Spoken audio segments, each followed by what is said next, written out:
Well, there you all are, and welcome in once again on a Saturday night here at the Six Screens Live. Well, we have a program starting. The icebreaker program for tonight, of course, is Barbara Anderson. And of course, you know Barbara. She was an insider at the world headquarters of Jehovah's Witnesses when they were in Brooklyn.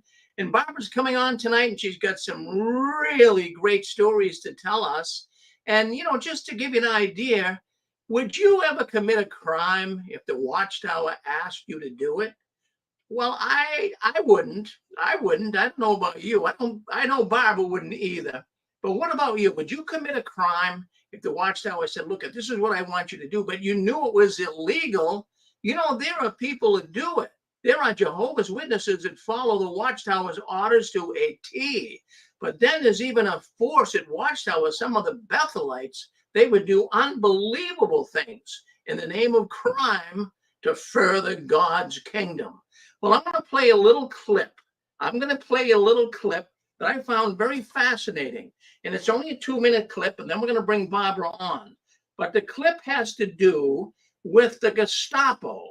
It has to do with the Gestapo. It has to do how Hitler actually got his Gestapo or his SS people to do everything that he wanted them to do. So I'm going to share this clip. You listen to this and you tell me if the Watchtower doesn't, in fact, do the same things and create the same atmosphere that Adolf Hitler created. So let's share the clip right now. I want you to see it. And it's being shared right now. Let's put it on the voice so you can see it. Let's play it. 1925, the Nazi Party founded a paramilitary organization that became the Schutzstaffel, better known as the SS. The organization was established on the orders of Adolf Hitler to act as his personal bodyguard. Hitler had been released from prison the previous December, having been found guilty of treason in the failed Munich Putsch, and was keen to ensure his safety when attending party functions and events. The SS was technically a division of the longer established SA, but the group's loyalty to Hitler alone meant that over time it grew to be the dominant organization. This came about under the leadership of Heinrich Himmler, who was appointed Reichsführer SS in January 1929. He transformed the SS from a small bodyguard of less than 300 members into a private army containing over 50,000 men by the time Hitler became Chancellor of Germany in January 1933. Membership of the SS was reserved for those men who would loyally and unquestioningly serve Hitler and the Nazi Party, and who met the SS's strict racial policy. Through racial selection of both SS members and their spouses, the Nazis hoped to create an elite community of people with an Aryan Nordic bloodline. The Night of the Long Knives in January 1934 removed any remaining authority the SA once had over the SS. A month later, Hitler formally separated the two organizations, meaning that the SS became answerable to him alone. As the organization grew even further under the Nazi dictatorship, separate SS subdivisions were established within a sprawling bureaucracy. By the end of the Second World War, the SS had responsibilities that stretched from policing and the collection of intelligence to running Nazi concentration and death camps.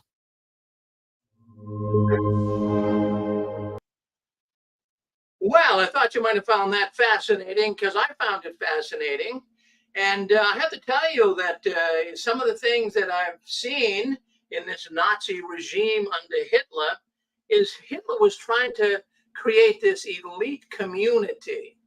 And doesn't the Jehovah's Witness organization, the Watchtower, don't they try to do a similar thing with the Bethelites? Now, the non-Bethelites, we've been loyal to the Watchtower too. But the Watchtower always loved these loyal Bethelites, those that they had under their wing. And they would actually ask many of these loyal Bethelites to do things that were illegal.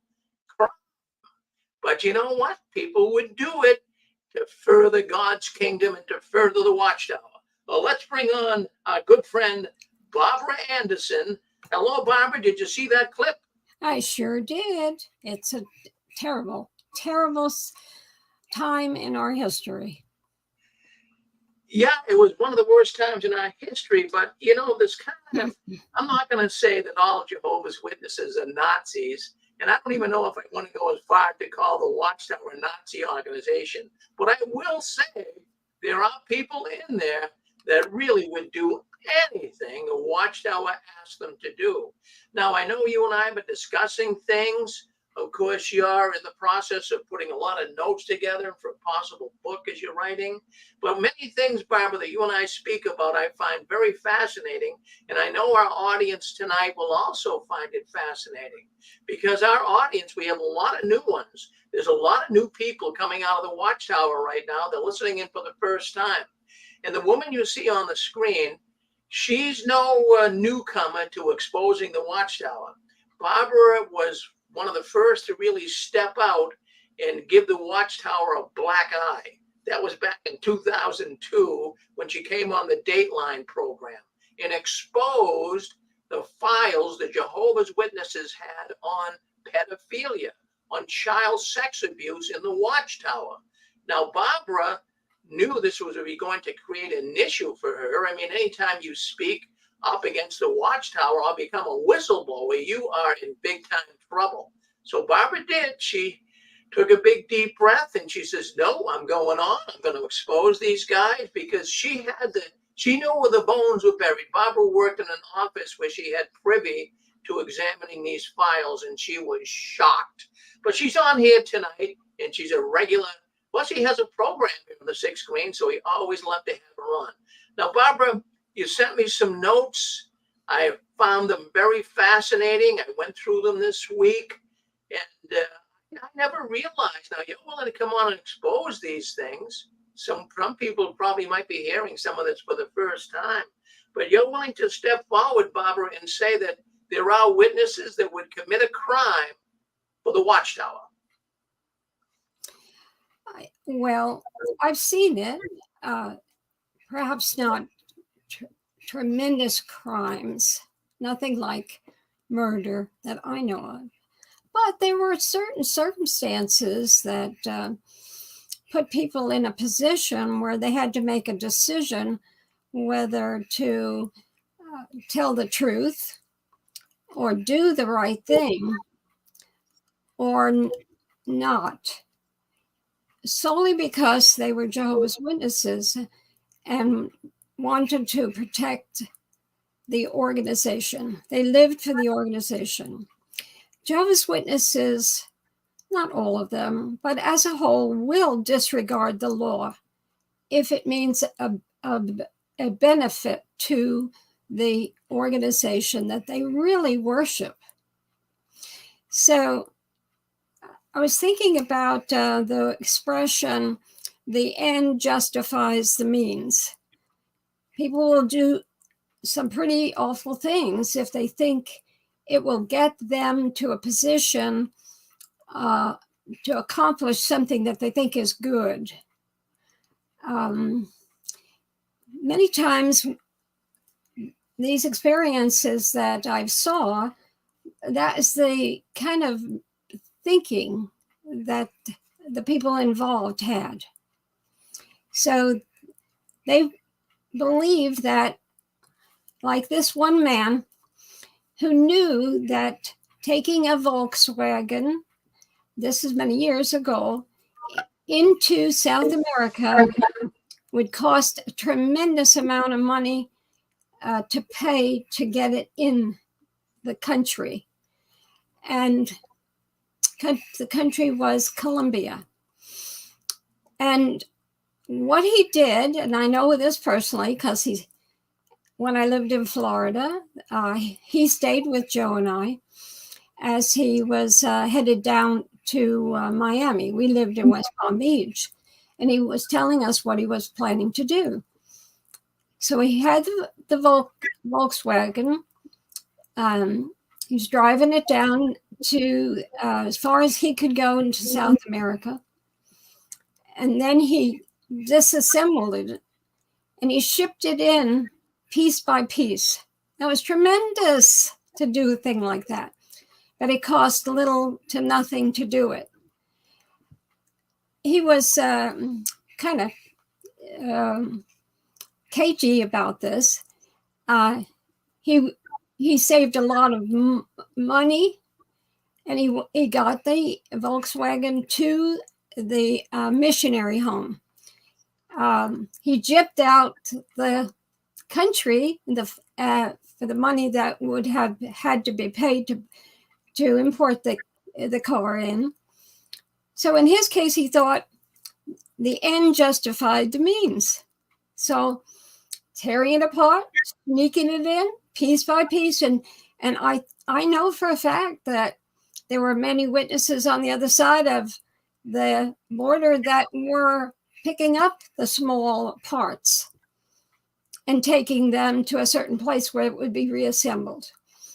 That wasn't as unusual in the mindset years ago of many Jehovah's Witnesses who smuggled in literature to around the world in very devious ways because they felt that the end justified the means.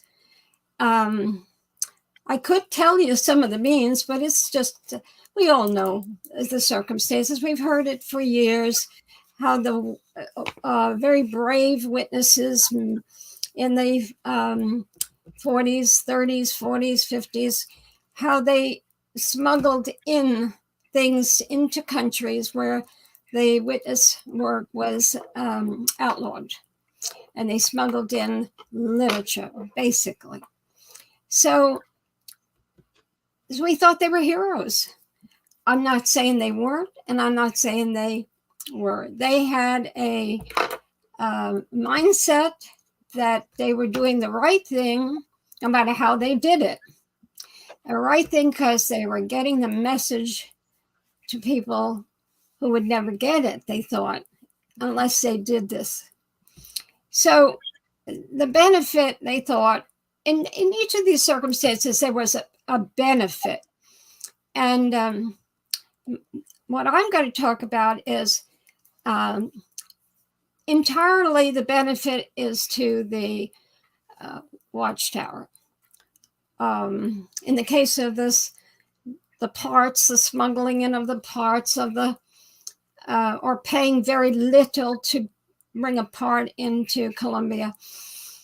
That I kind of thought years ago, as I said, that they were heroes. So, but the missionaries benefited. So whatever it took, that's how we felt.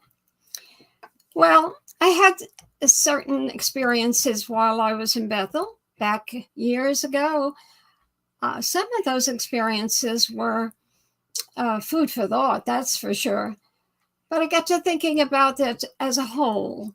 Putting these experiences together, they were all really with the idea to benefit the witness or the organization. And one of them that stands out in my mind is in 1991, that's a long time ago, but I think it was like yesterday to me.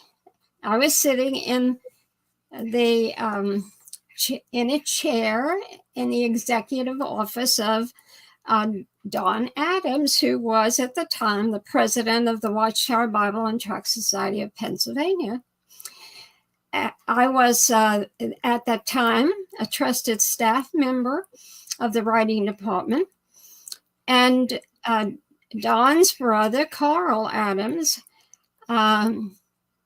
was my overseer. So I was his research assistant. Don Adams knew of my work and my research discoveries because Carl kept him, and also Joel Adams, another brother of Carl, who was a very important man in the service department, appraised of what I was doing as a research assistant. If you don't know, I'll tell you that Joel was the head of the service department's committee, working then directly under governing body member Ted Jarris. From my dealings and what I know about Ted Jarris, he bent the rules many times. He bent the rules because he felt, in this case, the same thing. The end justifies the means. The means to get the work of Jehovah's Witnesses around the world, they did whatever it took, even if it broke the law. Not that many years ago, one of the governing body members was smuggled into Russia for a court hearing in Russia that ended up with the witnesses being banned. But he broke the law. He was literally smuggled in, and then he was smuggled out. So, but I know for certainty that he wasn't arrested, so the authorities didn't know how he got there, and perhaps they didn't care. But, we would have done anything for the organization, even to the extent of losing our own lives, because we benefited, we thought. How can you benefit when you lose your life? We get everlasting life. We had a hope of a resurrection. And that hope was like a reality in our brains. And so we would do whatever it took as we had catchphrases, to magnify Jehovah's name or his organization or whatever. That was the most important thing to us. So when I was in Don Adams' office, I had an interesting experience. I think I'll tell you about something to do with Joel Adams. And he's a very nice man. The three Adams brothers, fleshly brothers, were very fine and kind men, as far as I knew. I knew their wives and had a lot of respect for them. Joel actually asked Joe and I to not leave Bethel when we had to leave Bethel to take care of my mother. I think I told this at one time. He had a lot of power, and he asked us to stay because of the excellent, that he said was because of our excellent work at Bethel. And he said he knew that we were leaving because of my parents' age, and that my mother was disabled and needed care. But he said they could come to Brooklyn, and society would make a place for them in one of their buildings, apartments. But I knew that wouldn't work. My mother and father did not want to live in Brooklyn. They had been from the area when they were young, and they did not want to come to Brooklyn. So I'm telling you this because it shows you the relationship that you can have at Bethel with those who make, with the decision makers. So you see them at another level. And of course, they were just as we're all human. We all make mistakes, and we all have our own personality. Many of us have gems, personality gems. Others have not so many gems, I would say. But we all tried to get along. And but we would see each other like family sees each other. You see the foibles, the negatives, and the positives. Well, the only reason I was in Don Adams' office was I was telling him about how I had a copy of a very important document in my office that his brother Carl gave me. And it tracked the progress of the Watchtower Society's efforts to spread their message from 1879 until sometime in the mid-1940s. I have told this experience before. I added it today again to remind you about this, because in this case, there was an ethical problem here, as somebody wanted to benefit. And so they their ethics were not so good, and because they wanted to benefit. So they broke a rule. And so this paper that I had disappeared from my office, and I told Carl about it. He was not too happy about it. The paper was the result of the work of Van Amberg, who was the Secretary Treasurer of the Watchtower from 1903 until before his death in 1947. It was found in a cabinet in governing body Swingle's office. That cabinet had been in use up till Van Amberg's death, and the material that was in it was put in an archive. And this particular paper was very valuable, as far as historically valuable. So Carl wasn't angry. He wasn't displaying anger. He displayed annoyance, and he scolded me. And he said, if I couldn't be trusted with something, then he said, and he entrusted it to me, then Don wouldn't give him any more things, archival material, if he thought that it wouldn't be taken care of. So I was upset that I lost the material. And when I told Don about that the paper, I must have misplaced it. Maybe it was in other research mixed up in other material, but I couldn't find it. But he was not aggravated. It was Carl who was aggravated, because that's his nature. Don laughed over it because he knew better. He knew he had a lot of duplicates of that paper, and he opened up his drawer and he gave me it. He said, no big deal. So he knew that his brother was somewhat irrational over minor incidents, as I found out after working with him for nearly 4 years. So it came out later that this document, as well as other material that periodically disappeared from my office, was taken by another writing department staff member, who was a beautiful, beautiful young woman, highly trusted.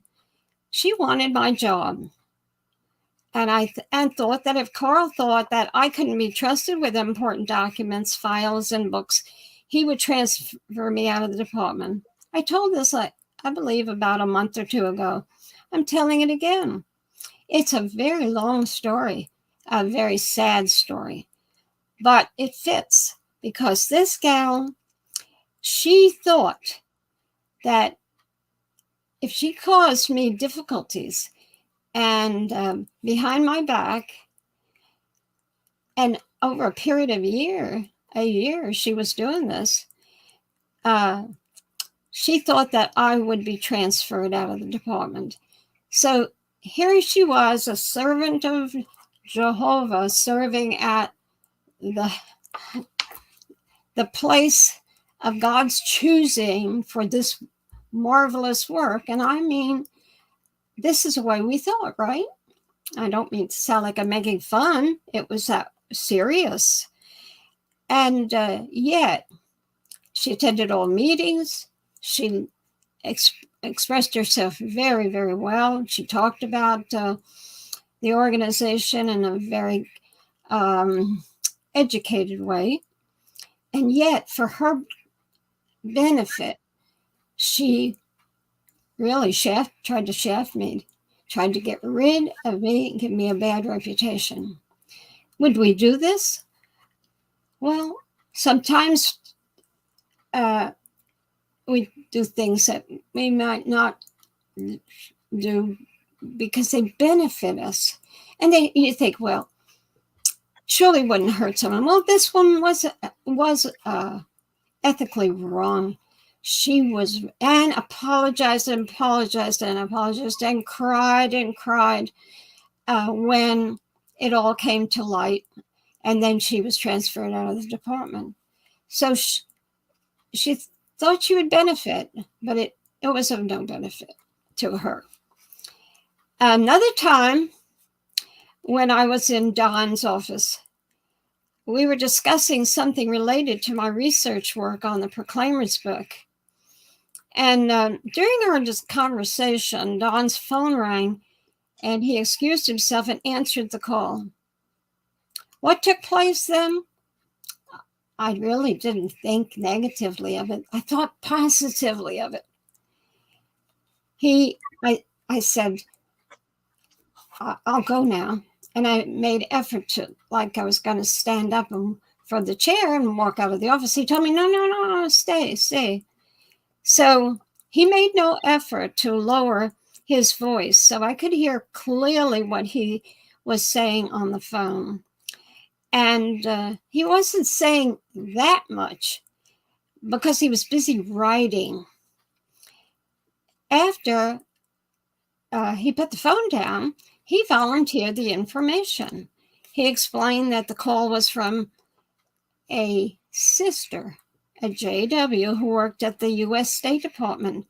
He said she worked in a job where if she wanted to, she could easily access any reports that came into the State Department about situations that involved the activities of the Watchtower Society and Jehovah's Witnesses around the world. And what did this JW do with the intelligence information she gathered? She called Don Adams. It would benefit the organization, but it was illegal. So she broke the law. She would have lost her job if it had been reported. Don said to me, when he was telling me who she was, he said she was invaluable to the work of the society. So they had somebody in the inner workings of the government who would benefit them. I'm not saying that this isn't done by others. Of course it is. Hopefully not everybody, but people do things like this. But Jehovah's Witnesses brag and brag and brag. We all bragged.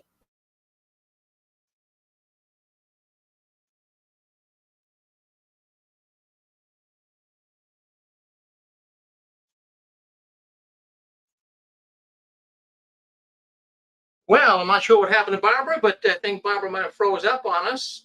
But we'll go right back in and see if we can't see what's happening.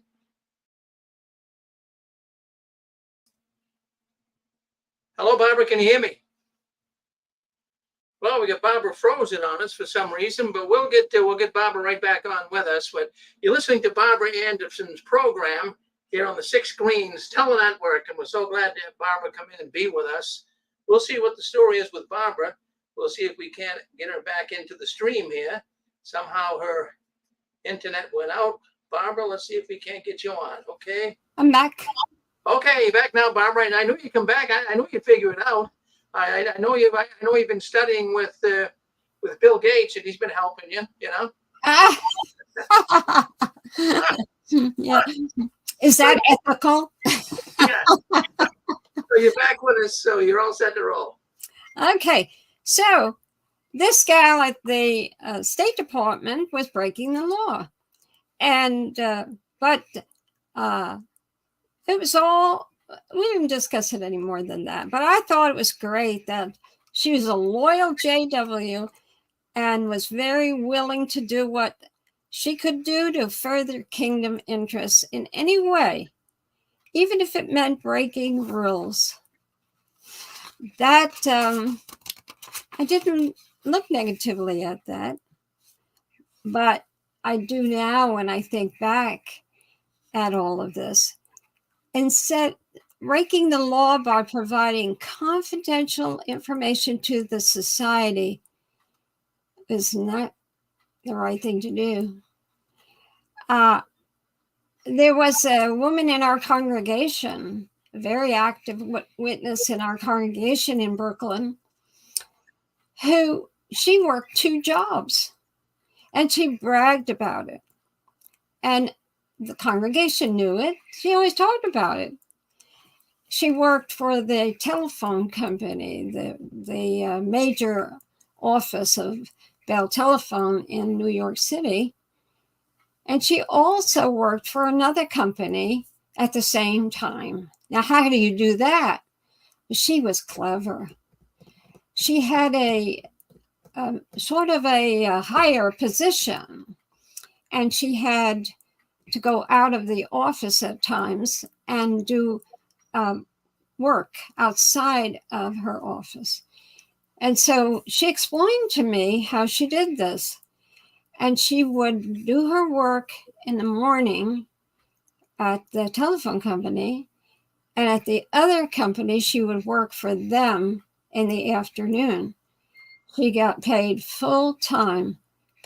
Each employer thought that she was busy at the other half of the day doing the work for the company, which she wasn't.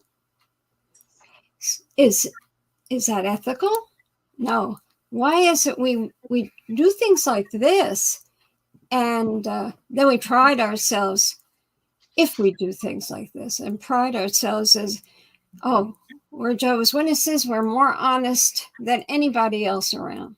We tell ourselves this, but yet we have heard of witnesses who have broken the law, so we're aware of that.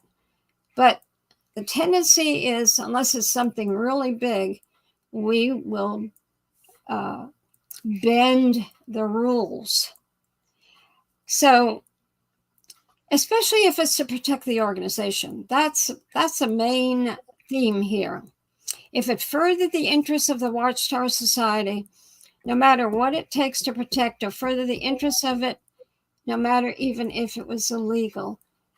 And that goes on even today, to this day. I know it does. Just by the hiding of the child abuse documents, what the society will tell the elders to do, it's not ethical. And the elders know it, but they're doing it for the interest of protecting the organization. And oftentimes they don't protect the victims. They protect the organization. Now, I had an experience, personal experience, where I dealt with a witness in Nashville. In 2007, the Watchtower Society settled lawsuits with victims of Jehovah's Witnesses. There were 16 victims and 9 lawsuits, and they settled for, as far as I know, from the information that I received, $12.5 million. So I wanted to put those court documents on a website. So I formed Watchtower Documents, the website, and I wanted it to be an LLC, a legal corporation, because I was concerned that the Watchtower would figure out how to try to get my website down. And I figured if I was an LLC, I had more protection. And I was afraid, unknowing what would happen, and I was ignorant, I thought maybe they would sue me for the information that I was putting on my website. I knew that they could, if I was a corporation, then they couldn't go after me personally or our home or whatever if they decided to sue me. So this is what I did, best that I could figure out. So I went to the Tennessee State Department in Nashville, and I had to fill out papers. So the receptionist, there were a number of women, when you walk up to the desk, there were a number of women in the background, and everybody was working hard. They looked that way anyhow. Well, one of them came over to me, and she gave me papers to fill out. So I did that. And then she asked me all sorts of questions related to what I wrote on the forms. And she said, there were questions on the paper as the purpose of my website. So I said, of course, the name, Watchtower Documents, surely would clue someone in if they were knowledgeable about the witnesses as to what I was doing. So she was nice, but very cold. And she said, asked me all kinds of questions. So she said, let me back up here. These questions was about the purpose of my website. So I said I wanted to write about a historical figure, and it was a minister who lived, and I told her the years, and I described Charles Taze Russell. And also I said I want to write about his life and about his wife. And I began to be suspicious, so I was very careful. I wondered about her motives for asking me all these questions. And I was giving her very careful answers.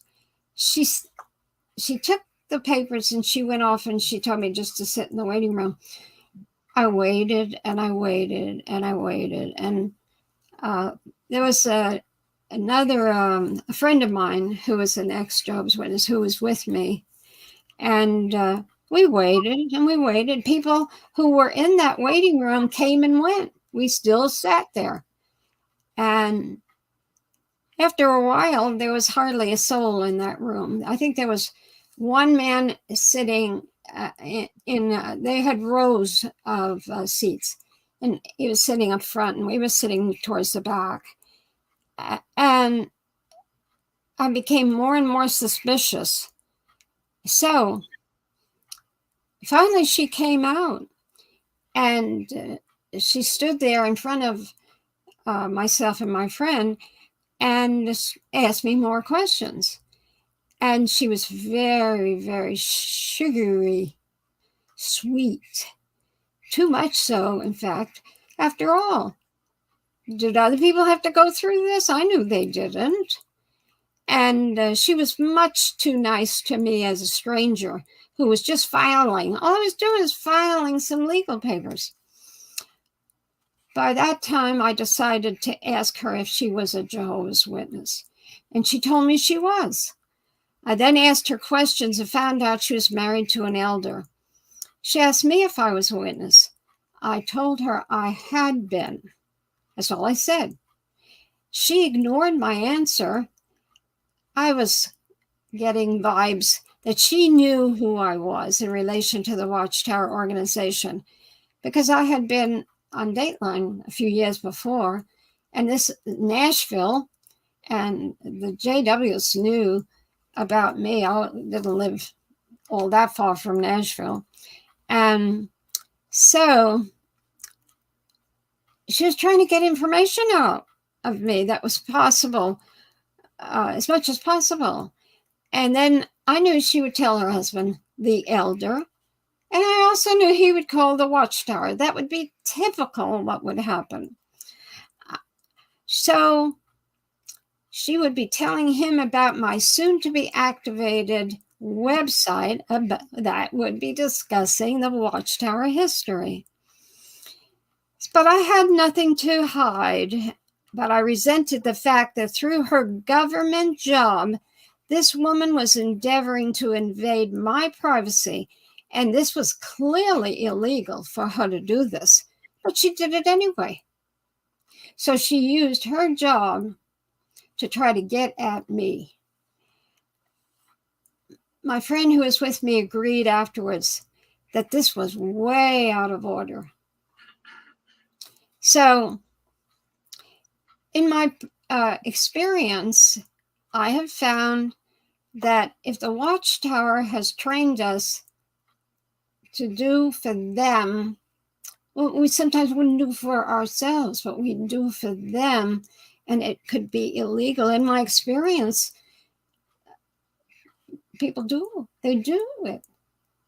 And even if they're Bethelites, So when I was thinking more about this subject, it came to my mind about when Joe and I went to Turkey, the country Turkey. And we went to Ephesus. We were in Bethel at that time.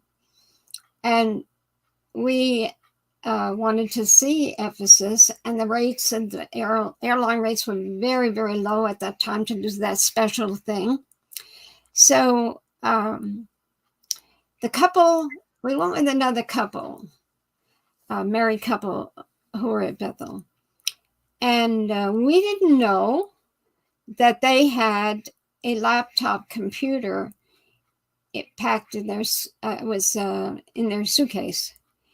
And at that time, the Watchtower was not, or Jehovah's Witnesses were not a legal organization in Turkey.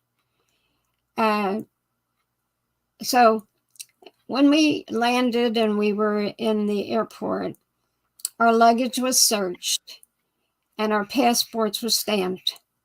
So we were departing out the door to get a taxi to go to the illegal branch of the Watchtower.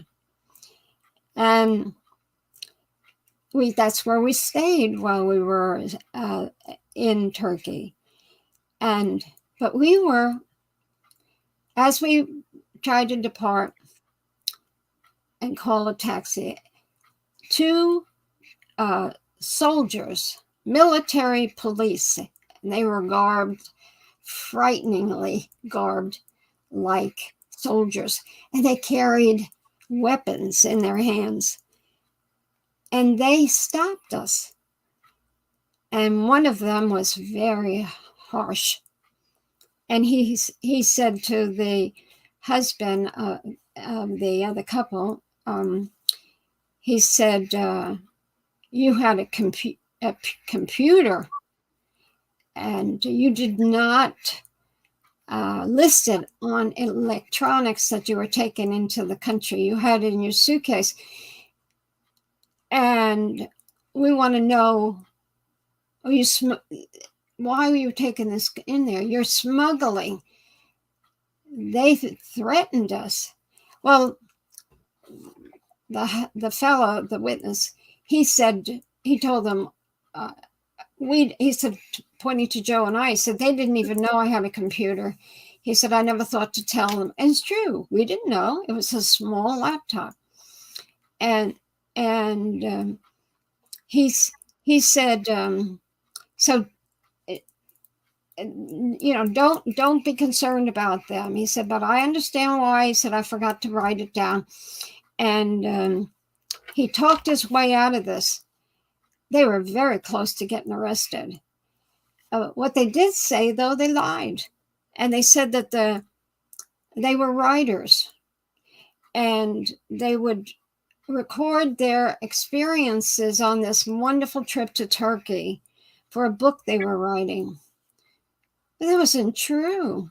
What they were doing was smuggling in a computer to that small illegal branch. It saved money.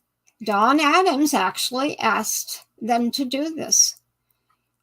So it saved a society money, and to send it in, it's expensive to send in electronics from another country. So they thought they were doing a favor for the Watchtower.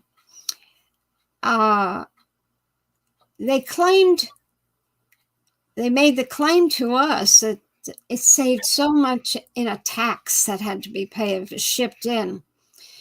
Joe and I were also given by them, when we started out, an envelope, a big brown envelope. And we were to give that at the branch. And we didn't even know what was in it. And what was in it was talks. Talks that they would give at the branch or to the small congregation that met illegally And but we were ignorant of what this could mean. If that material had been opened, if that envelope had been opened, it was illegal to bring religious material that was banned into the country. We asked the couple that we were with why they didn't tell us what they were doing, and their response was surprising, but it was true. They answered, "We didn't think you'd go along with it." But that was true. We would not have gone along, not ever smuggling into a branch. I'm not saying that we were better than they. I think we were more experienced with life than they were. And that's just something that we were not into. And not that we understood that the small branch needed these things, but it never entered our mind to participate in that, because we didn't feel that was obeying Caesar. So this is the way we break rules of the country for the organization. I've dealt with lawyers, attorneys for years now who sue the Watchtower over this or that, because the Watchtower they break rules and legal. I know what they do. They skip around rules, the blood rules. They so many things that they should rethink. And this attorney that said to me not that long ago, he said, dealing with the Watchtower attorneys, he said, is like dealing with snakes. What a reputation. These non-witness lawyers think of Watchtower lawyers as snakes who break rules. It's pretty bad when a lawyer calls other lawyers snakes. They don't have too good of a reputation as a whole. I wish it was different, but the lawyers we deal with, we are very confident that they are that they don't do illegal things. J.R. Brown was the spokesperson for the society for many years. I worked with him, knew him we didn't socialize with him and his wife, but we knew them. And I found when I dealt with the child abuse that he didn't tell the truth. He was a liar. He loved his position and he loved wealth. And he really didn't have any love of justice. And the new bunch of Jehovah's Witnesses governing body members, they're not especially wonderful people. They love their position. They say what sounds good, but do they practice it? They only want men at the top who are like them, who circumvent the laws. And they want people loyal to an organization above anything else and who are willing to do anything to protect it. For those who are listening now, you know what I'm saying is so. It's not exceptional in this world where people break the rules all the time, it seems like. Many little rules are broken, but it's only the ones that do great harm that we should be really concerned about. But I'll guarantee you, Jehovah's Witnesses sure brag about themselves and how they're different than everyone else. And that is not true. Well, that's what they do, Barbara. This is Rick Farron here at the Control Panel, Massachusetts. But Barbara, I have to tell you, we have gone over. You at least sent me some information that I wanted to share with the audience, and the information comes from the Los Angeles Times newspaper, going all the way back to August 27th, 1987. And it was an article in the paper concerning the Jehovah's Witnesses and about some of the very things we're talking about here tonight, Barbara, on how the witnesses will bend the rules, break the rules, even create a crime if necessary to further the Watchtower organization. But this article appeared back in 1987, as I say. I'm just going to read a little bit to the audience so they can kind of get an idea of what the world actually was thinking about Jehovah's Witnesses, even back in 1987. This is a this is a Los Angeles Times religious writer. His name is John Dart. And Mr. Dart wrote an article. He said, Jehovah's Witnesses are being told for the first time that they should violate confidentiality requirements in medical, legal, and other professions when one of their own members is discovered to have committed a serious crime. Well, that article, even if I wasn't one of Jehovah's Witnesses, that would have got my attention. So here we have witnesses actually being encouraging their members to be involved in activity that could be criminal. Now, right out of the paper, I'm reading it right from the Los Angeles Times. The objective would not be to spy on another's freedom, but to help erring ones and to keep the Christian congregation clean, says the September 1st issue of the Watchtower magazine, an authoritative publication of the Witnesses, Brooklyn-based Watchtower Society. So wasn't it neat? I say neat, but I mean wicked neat. It's terrible what the Watchtower does when they're saying, well, we're not really doing it to spy on another's freedom. Well, of course they're doing it to spy on another witness's freedom. But they're saying, no, they're not really spying. They're doing it to help erring ones to keep the Christian congregation clean. I think it's disgusting that an article would even appear in the paper like this. I'll read a little more. I won't read the whole thing. But this is exactly what Barbara's talking about. Jehovah's Witnesses, many of them, now not all, I wouldn't commit a crime, and I know Barbara wouldn't, but there are Jehovah's Witnesses that would. Let me continue with the article. You'll find it fascinating.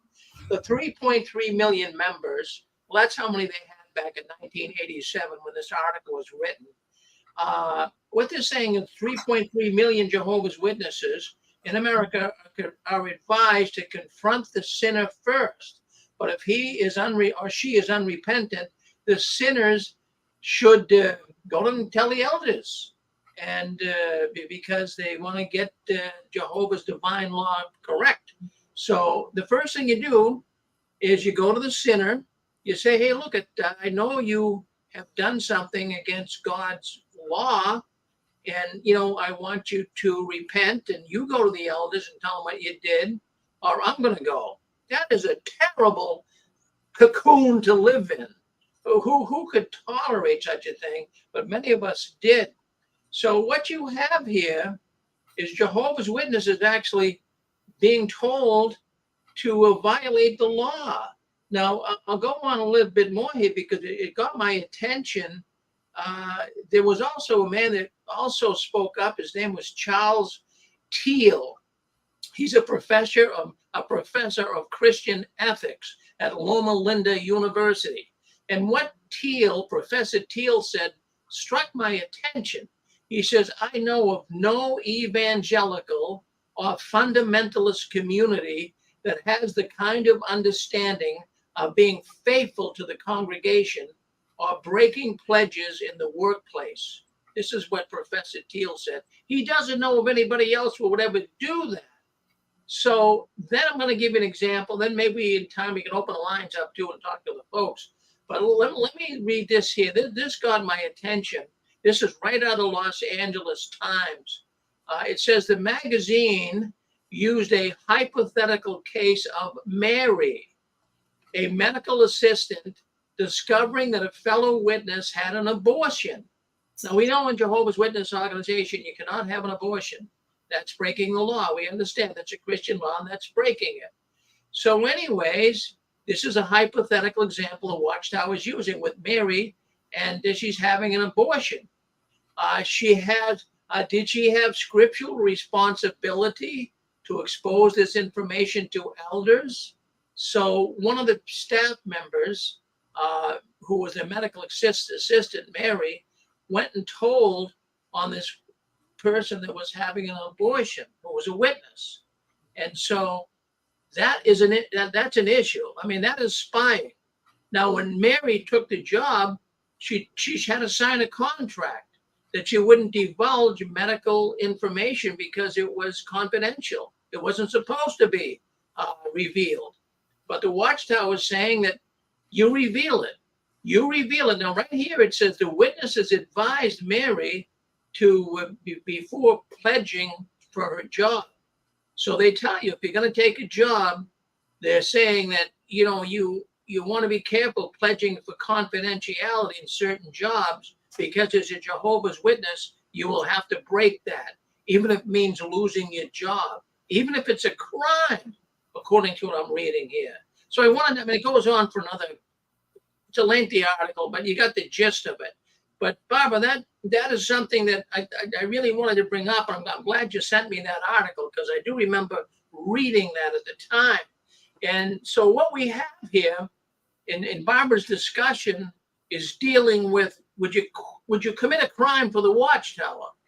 And the answer is many would. I mean, even their publications suggest that you do so. If it's breaking God's law, if it's breaking God's law, that's one thing. But it's breaking the law of the land, that's another thing. Don't worry about it. Barbara, that's an interesting article. But we've had people call in here to the Six Screens, not just this article here, but we've had actual medical workers call in on how they would tattle on ones that would take blood. This is confidentiality. This is not supposed to be exposed, but the witnesses would do it. Yeah, and you don't realize that when you're studying with the witnesses, or if you're raised in it, you don't realize that until the situation comes up. And so the witnesses will lie for their beliefs. They will lie for to protect their organization. That is something that they should give a lot of thought to. Just the recent circumstance here in the area where the young fellow commits suicide, the witnesses were just a week before he committed suicide. The elders were telling him they were getting ready to have a judicial hearing, and he was heartbroken. And they told him, and his wife told him, I said this before on your program here, that he'd never see his children again. He took his life. But it was a sad, horrible thing. None of us can really wrap our mind around what happened. But think about this, how that they gave him a huge funeral. He was very, very well known in the area. And the kids loved him. He worked for the school board. So they gave him a huge funeral. The speaker spoke beautifully of him. They hid it for the sake of the organization. They hid what they were planning to do. They were instrumental in causing him to lose his children. What led up to this was positively obscene as to two of the elders' behavior. But the community didn't know about it. The blood is on the hands of the witnesses in this case. And yet they come across as, oh, what a loving organization. They'll say anything that they can think of to make the organization look good. And it can be absolutely the opposite of what they're saying. And we know that. And then we forgive the organization. We say, oh, they shouldn't do this or that. You know, years ago, they came up with beliefs that caused people's deaths. And then the time moves on and you forgive them for it. But they say they're a God's organization. And here in this case, there are many witnesses who work as secretaries for doctors, nurses who work for doctors. And they're witnesses who, when they find out about things that information that goes in records at the doctor's office, they are obliged to tell the elders if there is something there that would, they don't know the full facts, but they'll tell the elders about the circumstances. This article showed on the woman who was going to have an abortion. And the woman, it was a true story, actually. That it isn't in the article, but I know the story. And the woman, they said her name is Mary, but her name is Sharon. And Sharon, she told the elders about the abortion. So the woman went ahead and had it anyway. So she wasn't married, so it was a very difficult time, of course, but it was her responsibility before her maker if she her actions caused the pregnancy. Whatever happened is her responsibility. And so Sharon actually was fired because of what she did. She had took an oath, and she worked with confidential information, and she broke the rules. And so not only was she fired from the job, she was banned, and she was a nurse. She was not a person who had just worked in an office. I say just, listen, I worked in plenty of offices, just worked. I'm privy to information, but if it isn't to do with a witness, you never think about it. So Sharon was banned in the entire state of California. In the article in the Watchtower, the name of the article was The Time to Speak When, September 1st, 1987. And the title, it said, Conscience Outweighs Confidence. Witnesses urge faithful to break ethic codes. At the time this article came out, there were also articles that appeared in newsy magazines of insurance companies that were sent to me. And it was a very serious thing when witnesses were working for handling confidential records. Once this information came out from that article in the Watchtower in September of 87, businesses were, if they knew about it, that they had a witness working for them, they were asking these witnesses, putting them on a spot. And then would witnesses lie and say, no, I wouldn't do it. I wouldn't betray a confidence, a business confidence, and then go ahead and do it because their conscience is seared by the Watchtower, and they can't live with themselves unless they tell.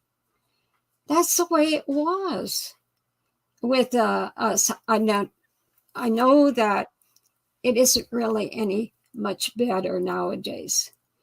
And I have had experiences with witnesses who they didn't know that I knew they were a witness. I had one not that long ago here in this area. And that I was asking questions of a woman who was working for the newspaper. I knew she was a witness. There was an article that appeared in the paper that I took issue with and talked to the editor of it. And she knew that article, in fact, I think she was probably one of those that left out important information in the article that made the reason for the article, the theme of the article, it changed the theme of the article, but because it was had something negative in it. So it's a shame that that they do this, but as I said, does the end justify the means? No. We see what this organization is today. We see this organization is small, very small, and getting smaller. When they're put in a position, they break the law. Shunning is an example of human rights issues. They break the law. So what they do is they turn around now in Europe and start their own human rights organization. And they go to the heads of the governments and plead how they're picked on, how that they were the ones who were so harmed by Hitler, worse than even the Jews, to get sympathy. Years and years later, when governments don't understand what went on during World War II with Jehovah's Witnesses. And so nothing's changed. It's a shame that we all were part of this. So some of our lives were very good being part of the witnesses because we didn't worry about world events, because we had assurance that it was all part of God's purpose and that we would have the benefit of living forever for your faithful. And that was not true. So these are some of these, what I related, they're not life and death matters. There are life and death matters in this organization. They've changed their blood opinions over and over again. Education, people have done what they were told at a certain period. It turned out disastrously.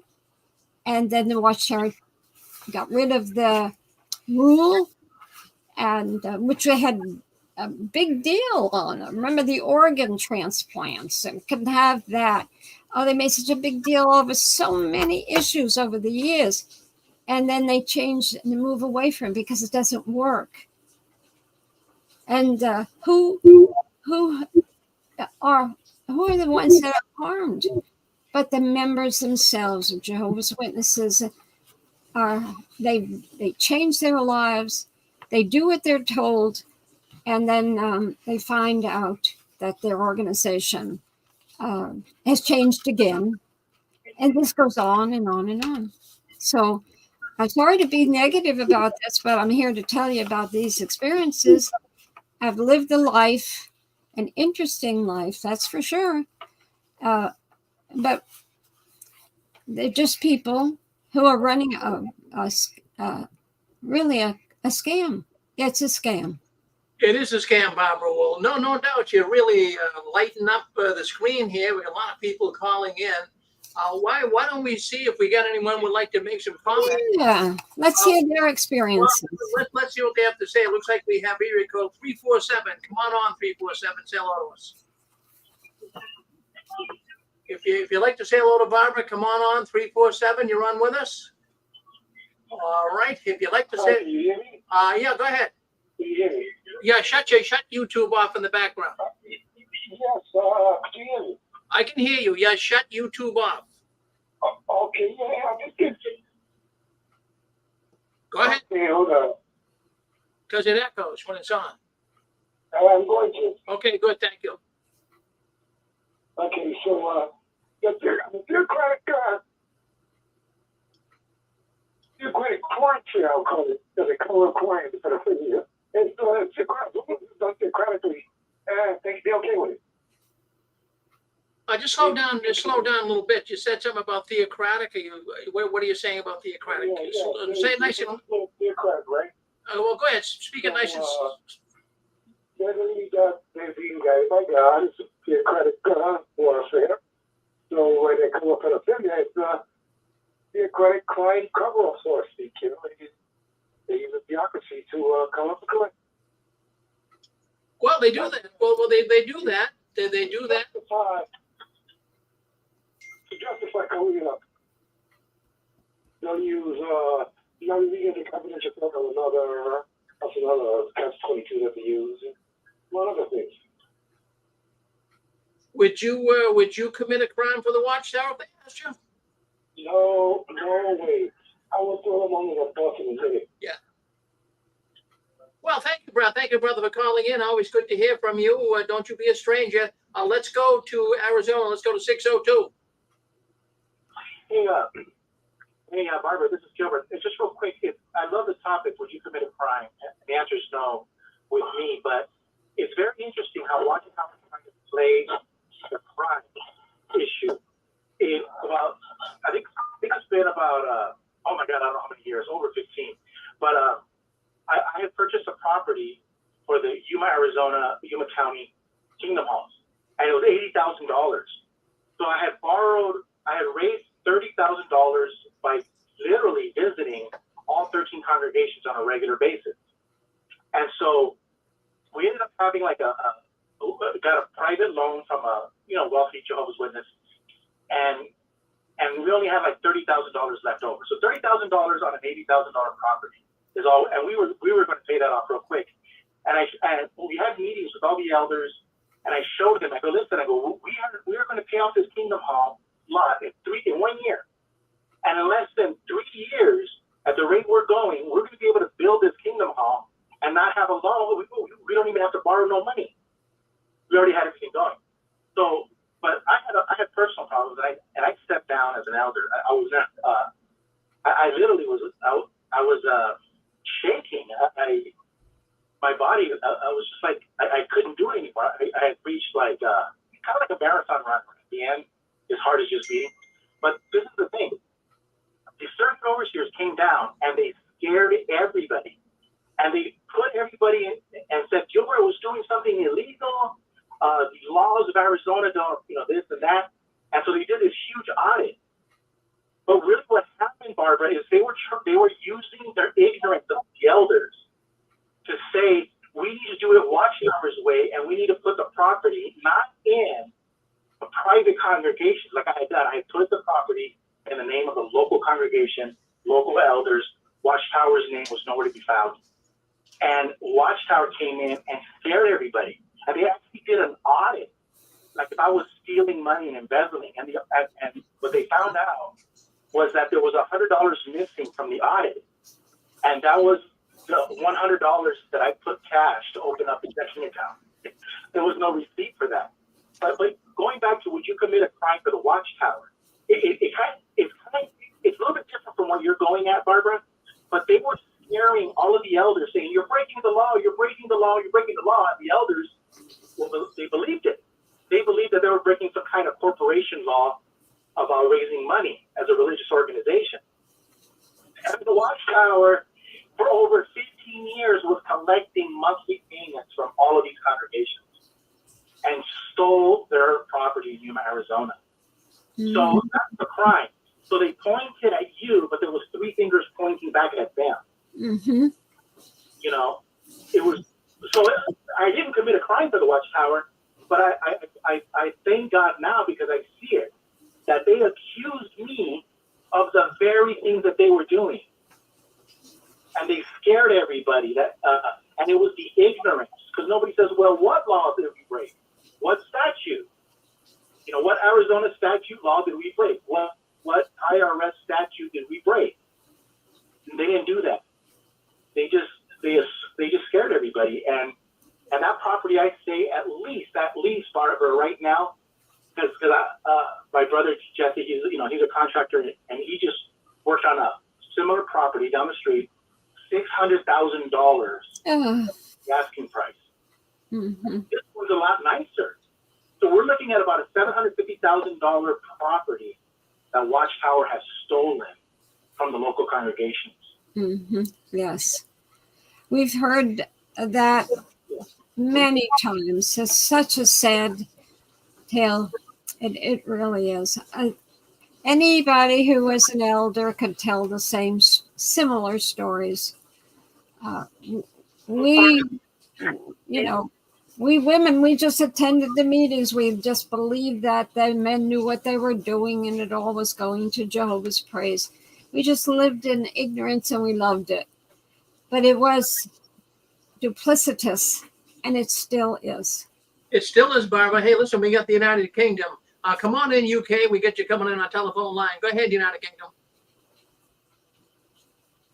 Hello, it's Steve here. Hi, Barbara. Hey there.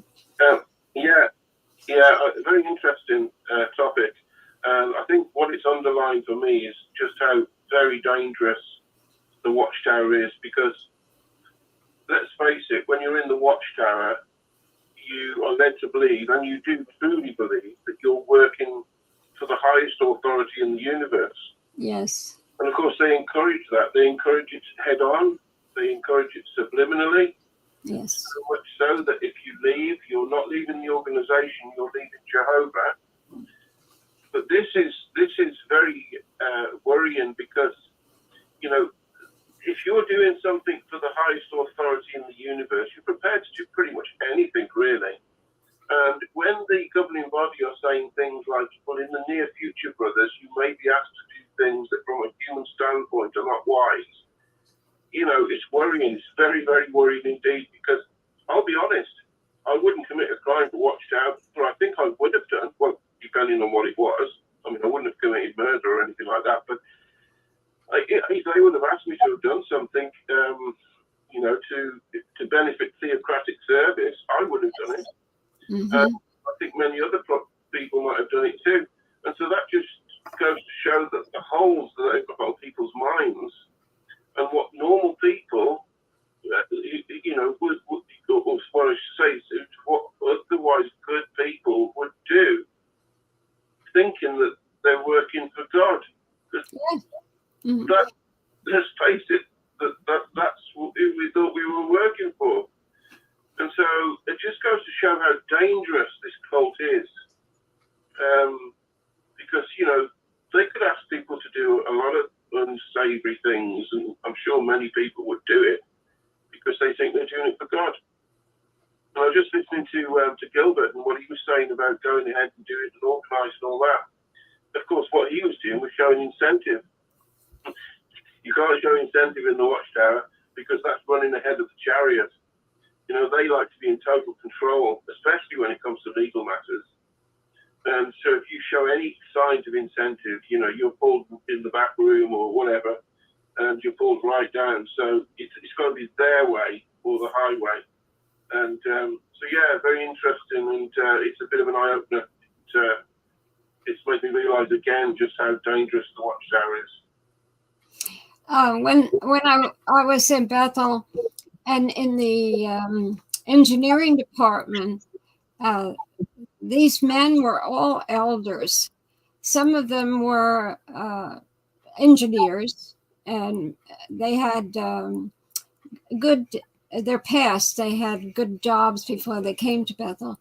Those folk were, as far as I knew, that they were really straight and narrow, walked a straight and narrow path because they worked outside in the world. They had a lot of experience. And they didn't cut corners. They really were believers, and they did a good job at engineering, worked very hard.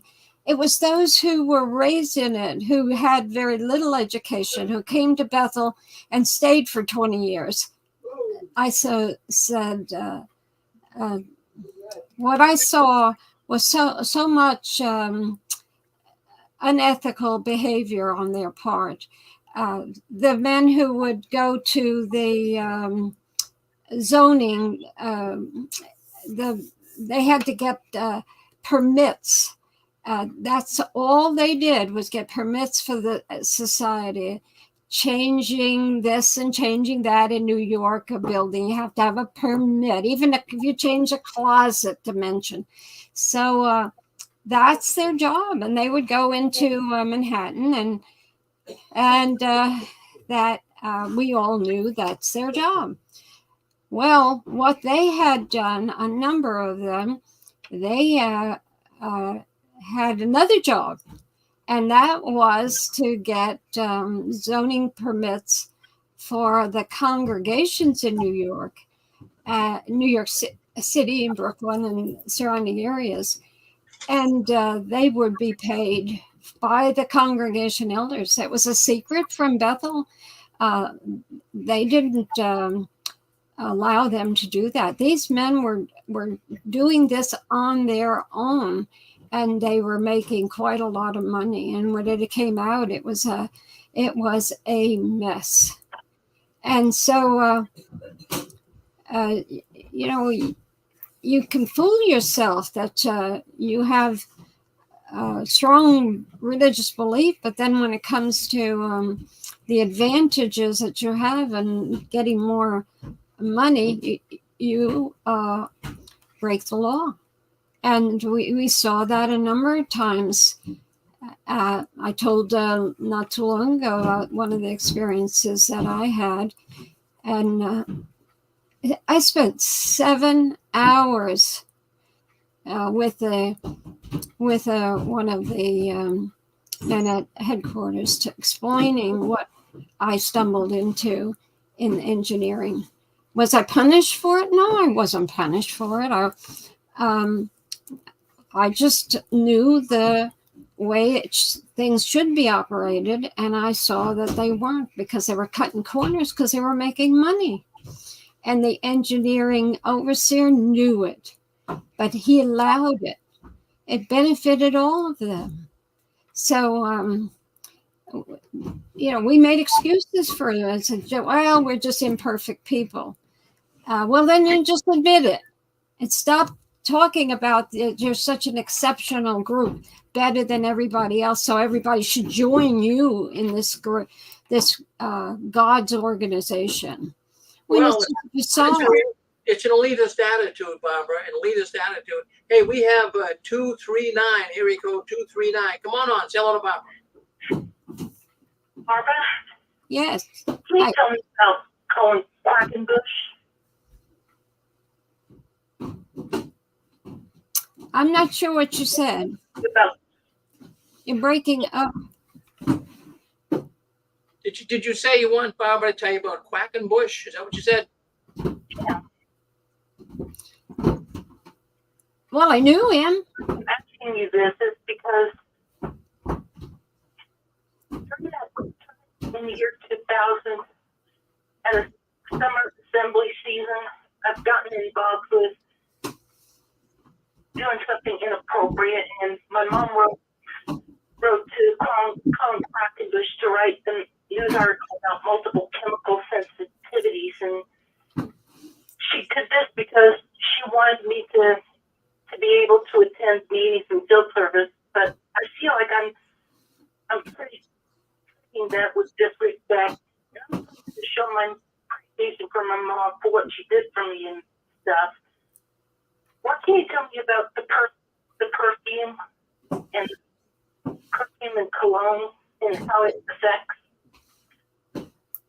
mental health disorders?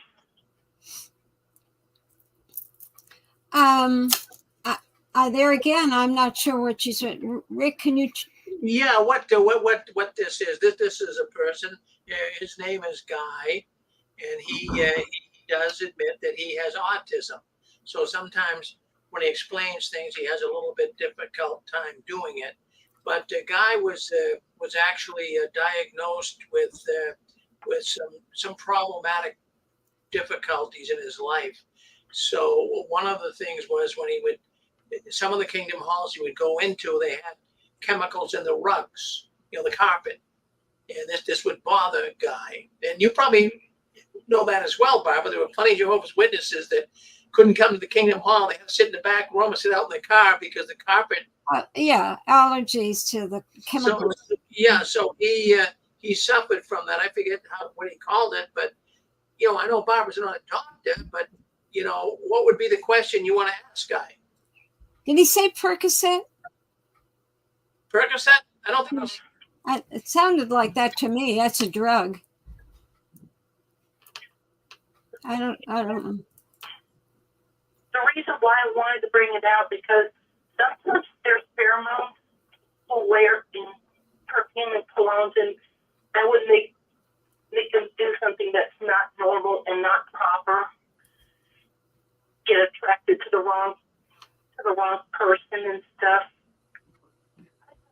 I think no perfume, but something like an essence and think that this is appropriate to a married woman or so. And my mom did. Well, you're breaking up. Tour. You're breaking up on us, Guy. We didn't get that last part. So you say the chemical allergic reaction caused you to do things that are inappropriate. I mean, I don't know. Not just clean chemicals, mind you, but perfume, colognes, wearing perfume, and fragrances. Mm-hmm. Well, what happened when you smelled those fragrances? Sometimes my throat would shut down and be near death and be sent to the hospital. But I'm thankful to be alive now, and I'm thankful for my mom for praying to Jehovah for that. But the reason why I'm saying this is because I still feel conflicted, and I still feel like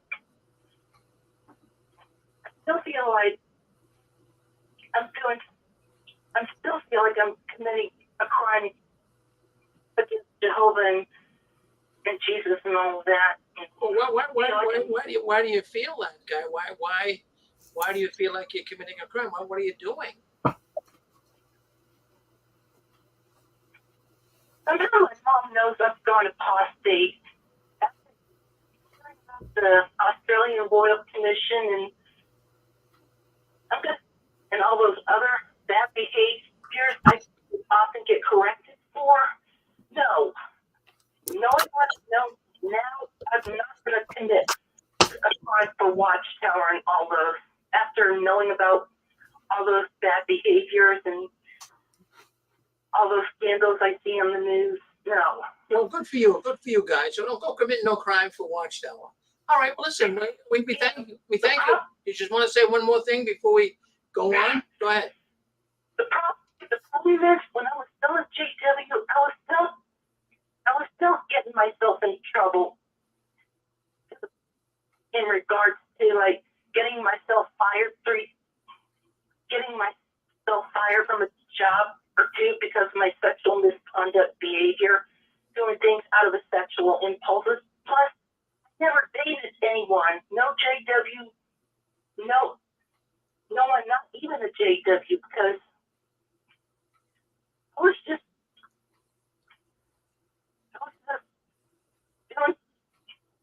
trying to live a moral life. I was trying to live in good standing with my mom and my dad and my sister and the rest of the congregation. Well, I do remember a guy who spoke up before in the program about a year or so ago, and you did tell us what your problem was. Is that a specific? Is that a known disease, psychiatric disease, or is that something?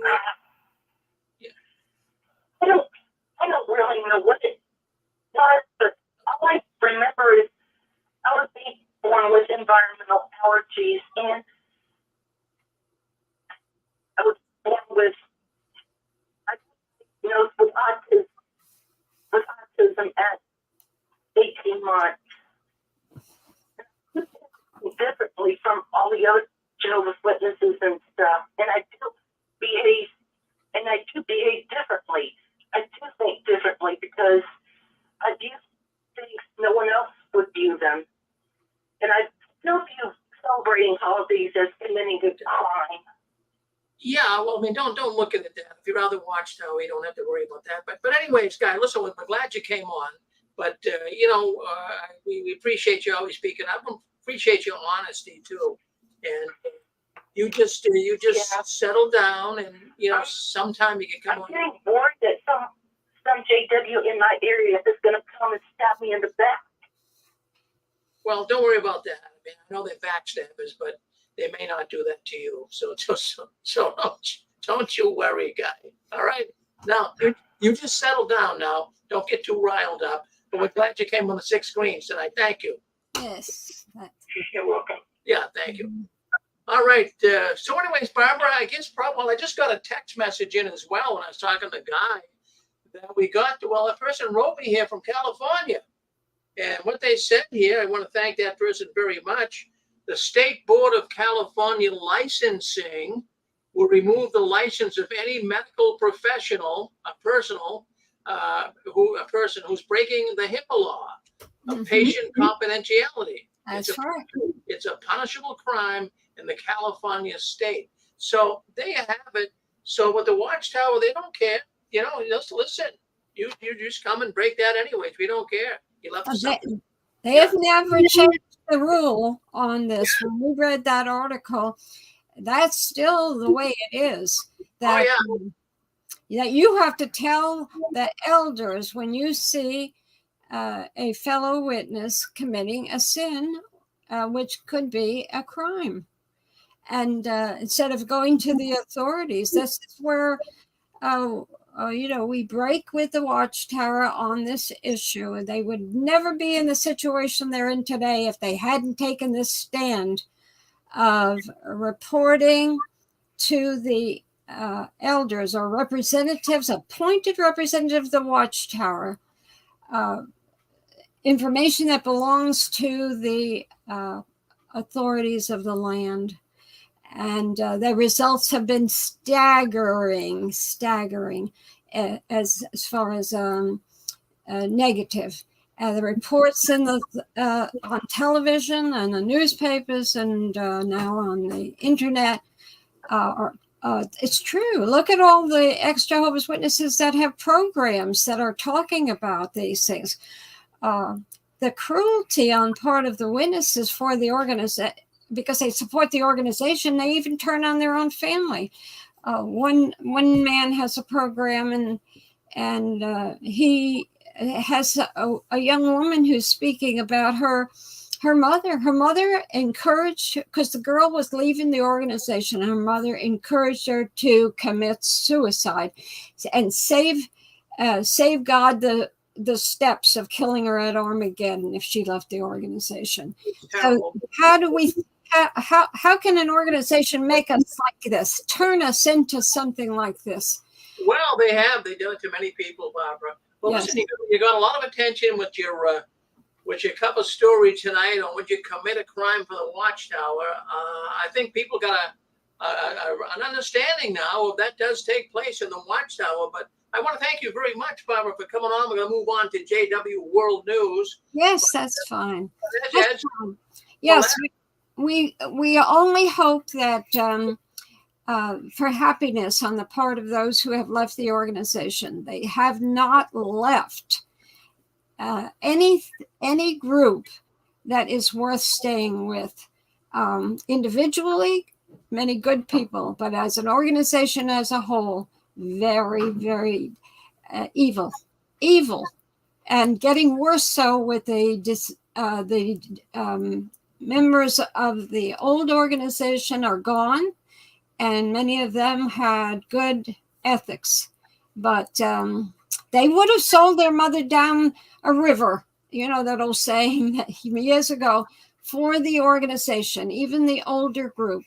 It's even worse now, Barbara. The Watchtower, I'm going to be covering that on my news tonight. It's even worse now, way worse than it was back then. They're desperate. Well, you made an impression on people tonight, and we appreciate you coming on, and we're going to see you in 2 weeks, and I'll be in contact with you. And don't you ever give in on the route. You're a real trooper, Barbara. We love you dearly, so keep cranking away. I think we've got some people lined up for some neat interviews in the future. So, Oh yeah, we do. We're working on Zalkin. We're still Yeah. trying to keep him on. So that's right. He wants to do this. So, and some others. I'm just delighted hearing from them. Very interesting life experiences.